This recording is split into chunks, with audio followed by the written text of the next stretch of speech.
Hello అండి, నమస్తే. Welcome back to my channel. నేనైతే మీకు ఇంతకుముందు ఒక వీడియో అయితే పోస్ట్ చేశానుగా ఇందిరమ్మ ఇల్లు గురించి. అయితే దాంట్లో చాలామంది చాలా రకాలుగా డౌట్స్ అయితే కామెంట్స్లో తెలియజేశారు.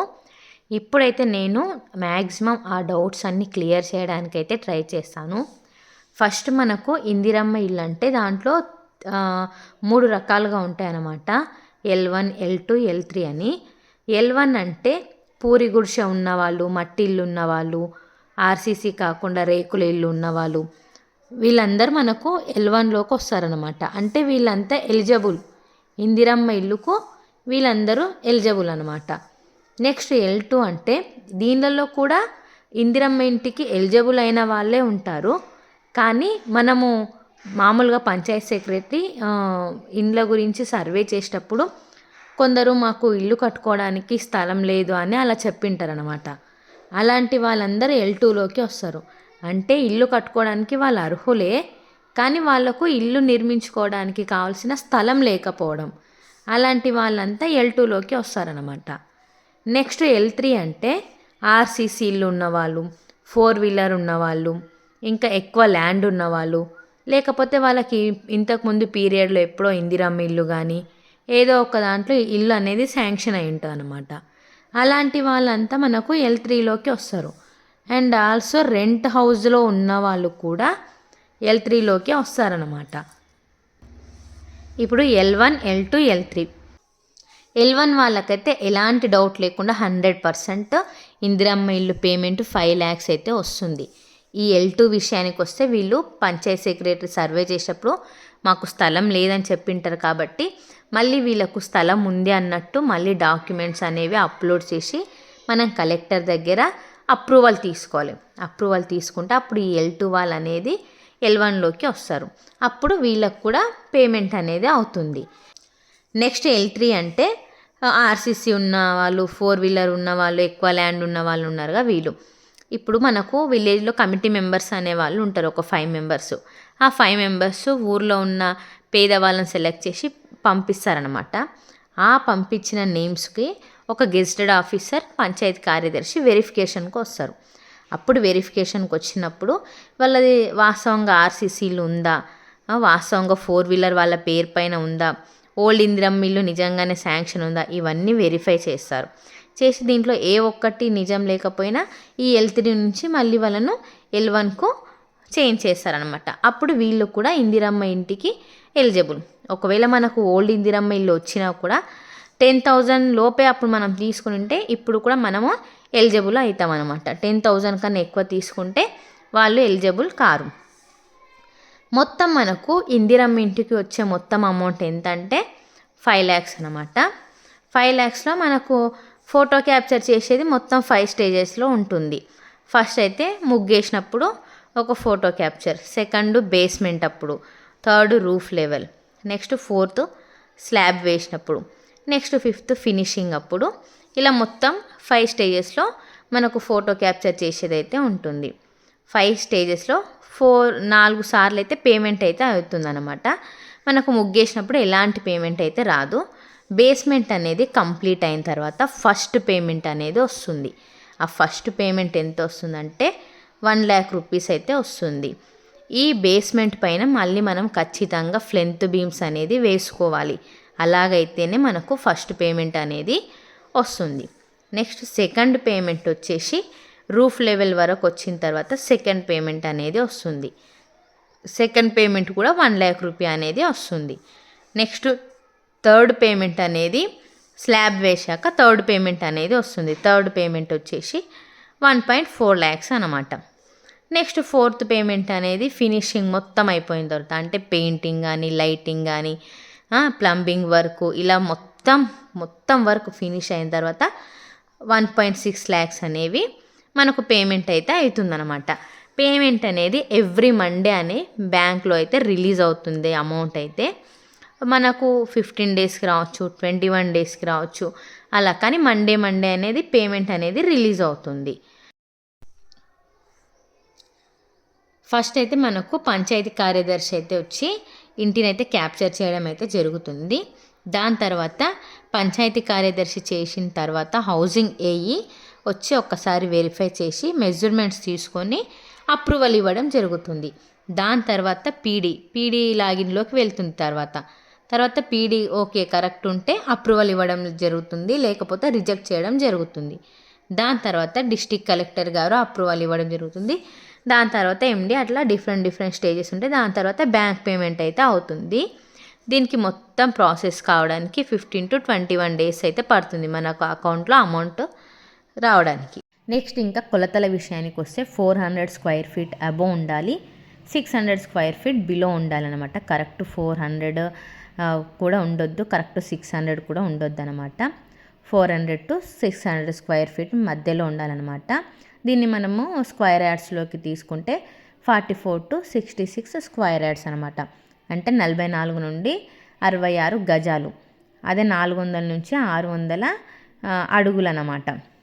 స్క్వేర్ ఫీట్స్ అంటే అడుగులు, 44 నుండి 66 గజాలు అనమాట. దీన్ని మనం గజాల్లోకి తీసుకుంటే ఇంత వస్తుంది అనమాట. ఇదండి మీరు ఇందిరమ్మ ఇళ్ళ గురించి అడిగిన కొన్ని డౌట్స్. ఇప్పుడైతే మీకు ఒక ఇంటి ప్లానింగ్ చూపిస్తాను. ఇంకా అలాగే ఆ ఇల్లు ఎంతెంత మెజర్మెంట్స్తో తీసుకున్నారా అనేది కూడా మీకు ఈ వీడియోలో చూపిస్తాను. చూడండి, ఒకవేళ మీకు ఇంకా ఏవైనా డౌట్స్ ఉంటే కూడా కామెంట్ చేయండి. అలాగే నేను డిఫరెంట్ స్టేజెస్లో ఫోటో క్యాప్చర్ చేయడానికి వెళ్ళాగా అలా కొన్ని డిఫరెంట్ హౌసెస్ దగ్గర దిగిన ఫొటోస్ కూడా ఇక్కడైతే మీకు యాడ్ చేస్తాను. ఒక్కసారి అయితే చూసుకోండి. ఇదన్నమాట నేను వర్క్ చేసే ప్లేస్లో కంప్లీట్ అయిన ఫస్ట్ ఇందిరమ్మ ఇల్లు. మీకు చూస్తే అక్కడ పెయింట్ చూస్తేనే అర్థమవుతుంది ఇది ఇందిరమ్మ ఇల్లు అని. కొందరైతే కామెంట్లో కూడా ఇది ఇందిరమ్మ ఇల్లు కాదు, మీరు ఫేక్ వీడియో పెట్టారని కూడా పెట్టారు. నాకేం అవసరం అండి అలా పెట్టడము. ఇంకా ఇది మొత్తం ఇందిరమ్మ ఇల్లు అనమాట. దీనికి వచ్చేసి మొత్తం 15 lakhs అయితే అయ్యాయి. మనకు గవర్నమెంట్ నుంచి వచ్చేది 5 lakhs, ఇంకా 10 lakhs అయితే ఆయన చేతి నుండి అయితే వేసుకున్నాడు. మనకు మరి ఇంత వద్దనుకుంటే మనకు 7 to 8 lakhs లోపల కూడా అయిపోతుంది. ఇంకా ఈయన ఇల్లు కట్టుకునేది ఒకేసారి కదా అన్నట్టు అన్నీ చాలా బాగా చేసుకున్నాడు అనమాట. మనకి ఇలా లోపలికి ఎంట్రీ కాగానే హాల్ అయితే ఉంటుంది. ఈ హాల్ కొలతలు వచ్చేసి మనకు 12 into 10 అనమాట. 12 into 10 feet ఈ హాల్ కొలతలు వచ్చేసి మనకు ఇల్లు మొత్తము 561 square feetలలో ఇల్లు మొత్తం ఉంది. అందులో హాల్ వచ్చేసి 12 into 10 square feet అనమాట. ఈ హాల్లోనే లోపలికి ఎంట్రీ కాగానే ఒక బెడ్రూమ్ ఉంటుంది. 2 బెడ్రూమ్ల కొలతలు సేమ్ 10 by 10 అనమాట. 10 into 10 square feet చూస్తున్నారుగా. ఇది వచ్చేసి 10 into 10 అనమాట. ఇది ఒక బెడ్రూమ్, హాల్కి అటాచ్ అయ్యి ఒక బెడ్రూమ్ అయితే ఉంటుంది. మాకు 2 బెడ్రూమ్లు వద్దు, ఒకే హాల్ పెద్దగా కావాలి అనుకుంటే మీరు అలా కూడా కట్టుకోవచ్చు. ఖచ్చితంగా 2 బెడ్రూమ్లు ఉండాలని అయితే ఏం రూల్ లేదనమాట. ఒక బెడ్రూము ఒక కిచెన్ హాల్ కూడా మనం పెట్టుకోవచ్చు అనమాట. ఇలా మనకు లోపలికి ఎంట్రీ కాగానే ఇక్కడ లెఫ్ట్ సైడ్లో తీసుకుంటే ఇది వచ్చేసి దేవుడి గది అనమాట. ఇంకా దేవుడి గది వచ్చేసి 3.6 into 4.6 అనమాట. ఇది వచ్చేసి కిచెన్ వచ్చేసి 8.5 into 10 feet అనమాట. కిచెన్ కూడా మనకు చాలా పెద్దగానే వచ్చింది. బెడ్రూమ్ కన్నా కొద్దిగా చిన్నగా అయితే వచ్చిందనమాట. ఈజీగా ఒక 2 నిలబడి వంట చేసుకోవచ్చు. ఇది వచ్చేసి బాత్రూమ్ కూడా 3.6 into 4.6. నెక్స్ట్ ఇది వచ్చేసి ఇంకో బెడ్రూమ్ అనమాట. అది కూడా 10 by 10 కొలతలతో ఉందన్నమాట. 2 బెడ్రూమ్స్ అయితే సేమ్ కొలతలు. అండ్ బాత్రూము పూజ గది వచ్చేసి 3.6 into 4.6లలో మనకు సేమ్ కొలతలతో బాత్రూమ్ పూజ గది కూడా వచ్చింది. కిచెన్ వచ్చేసి 8.5 into 10 కిచెన్ అయితే వచ్చిందనమాట. ఇది మొత్తం ఇల్లు వచ్చేసి మనకు 561 square feetలలో ఉంది. ఇదే మనకు గజాల్లో తీసుకుంటే 62 గజాల్లో అయితే మనకు ఇల్లు అయితే వచ్చిందండి. ఇందిరమ్మ ఇల్లు 62 point something అయితే వచ్చింది. ఇక్కడ మనకు బయటి వైపున చూస్తే స్టెప్స్ కింద ఒక బాత్రూమ్ అయితే వచ్చింది. లోపల ఒక బాత్రూమ్, 2 బాత్రూమ్లు అయితే పెట్టుకోవాలని అయితే మాకు గవర్నమెంట్ నుండి ఇన్స్ట్రక్షన్స్ అయితే ఉన్నాయి. ఇంకా కొందరు స్థలం లేని వాళ్ళు ఇంకొక బాత్రూమ్ కూడా పెట్టుకుంటున్నారు. మనకి ఇలా పైన ఖచ్చితంగా పెయింట్ వేసుకోవాలా, 3 రంగులు పెయింట్ వేసుకోవాలంటే అది మన ఇష్టం. వేసుకోవాలనుకుంటే వేసుకోవచ్చు, లేదా మనకు నచ్చిన కలర్ కూడా వేసుకోవచ్చు. ఖచ్చితంగా వేసుకోవాలని అయితే ఎలాంటి రూల్ లేదు. చూస్తున్నారుగా 62 గజాల్లో మనకి ఇల్లు చాలా పెద్దగానే వచ్చింది. మొత్తం 44 నుండి 66 గజాల వరకు కట్టుకోవచ్చు.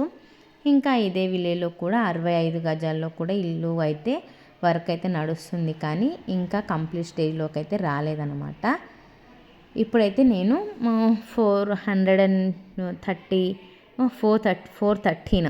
413 స్క్వేర్ ఫీట్లలో ఇల్లు కడుతున్న వాళ్ళు కూడా ఉన్నారు నేను వర్క్ చేసే ప్లేస్లలో. అది చాలా చిన్నగా అయితే అనిపిస్తుంది అనమాట. అంటే 45 గజాల్లో కూడా ఇల్లు ఒకటైతే వర్క్ అయితే నడుస్తుంది. అది కూడా మీకైతే ఫోటో అయితే చూపిస్తాను. ఇదండి మొత్తం ఇందిరమ్మ ఇల్లు. కొందరు ఇల్లుని చూసి ఇది ఇందిరమ్మ ఇల్లు కాదు అని ఇంకా అలా కూడా కామెంట్ పెడుతున్నారు. ఇది 100% ఇందిరమ్మ ఇల్లు. ఎందుకంటే క్యాప్చర్ చేసేదే మేము కదండి, అబద్ధం ఆడాల్సిన అవసరం మాకేముంటుంది. ఇదనమాట ఇందిరమ్మ ఇల్లు. మనకు ఇంత హైఫై అవసరం లేదనుకుంటే మనం సింపుల్గా కూడా కట్టుకోవచ్చు. వీళ్ళకైతే 15-16 lakhs అయితే అయ్యాయంట. ఇది వచ్చేసి ఈ ఇంటి ప్లానింగ్ అనమాట. మీకు చూస్తేనే అర్థమవుతుంది, ఫోటోలో అంత క్లియర్ అయితే కనిపించడం లేదు. 22.7 ఇంటూ 24.7 అలా అయితే ఉందన్నమాట. ఇదండి 45 స్క్వేర్ యార్డ్స్లో కట్టుకుంటున్న ఇల్లు అయితే స్లాబ్ కూడా పడ్డది. చూస్తున్నారుగా ఎంత చిన్నగా అనిపిస్తుందో. ఇదే మా విలేలో కడుతున్న చిన్న హౌస్ అనమాట. ఇందిరమ్మ ఇళ్ళలో 45 స్క్వేర్ యార్డ్స్లో కడుతున్నారు ప్లేస్ లేక.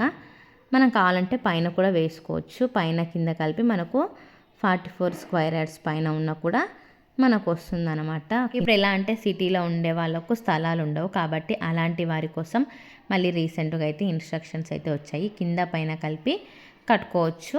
44 to 66 స్క్వేర్ యార్డ్స్ లోపు ఉంటే చాలు కింద పైన కలిపి అని అలాంటిది కూడా ఇన్స్ట్రక్షన్ అయితే వచ్చిందనమాట. మ్యాక్సిమం విలేజ్లో ఉండే వాళ్ళకు 44 స్క్వేర్ యార్డ్స్ అంటే ప్లేస్ ఉండి ఉంటుంది. సిటీలలో కొంచెం కష్టం అవుతుంది కాబట్టి ఇలాంటి సడలింపు అయితే వచ్చిందనమాట.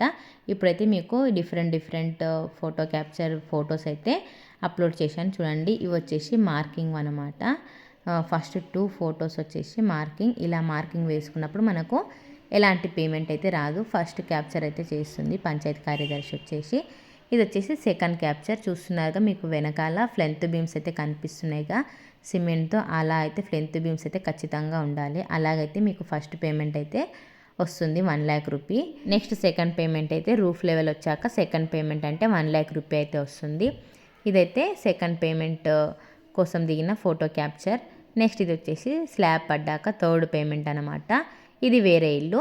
ఇక్కడ వస్తే మనకు 1.4 lakhs అయితే వస్తుంది స్లాబ్ వేశాక. ఇది చిన్నగా ఉంటుంది. నెక్స్ట్ ఇది వచ్చేసి 65 గజాల్లో కట్టుకున్న ఇల్లు అనమాట. చూడండి ఎంత పెద్ద అనిపిస్తుంది కదా.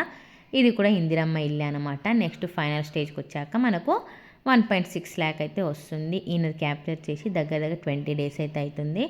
ఈయనకు ఫైనల్ పేమెంట్ కూడా రావడం అయితే జరిగింది. ఇదండి ఇందిరమ్మ ఇల్లు గురించి మీకున్న అన్ని డౌట్స్ అయితే క్లియర్ చేశానని అనుకుంటున్నాను. ఇంకా కూడా మీకు ఎలాంటి డౌట్స్ ఉన్నా కూడా కామెంట్ చేయండి. నేనైతే వాటిని క్లియర్ చేయడానికి అయితే ట్రై చేస్తాను. మీకు కనుక నా వీడియో నచ్చినట్లయితే లైక్ చేయండి. ఇలాంటి మరెన్నో వీడియోస్ కోసం నా ఛానల్ను సబ్స్క్రైబ్ చేసుకోండి. Thank you for watching. By by.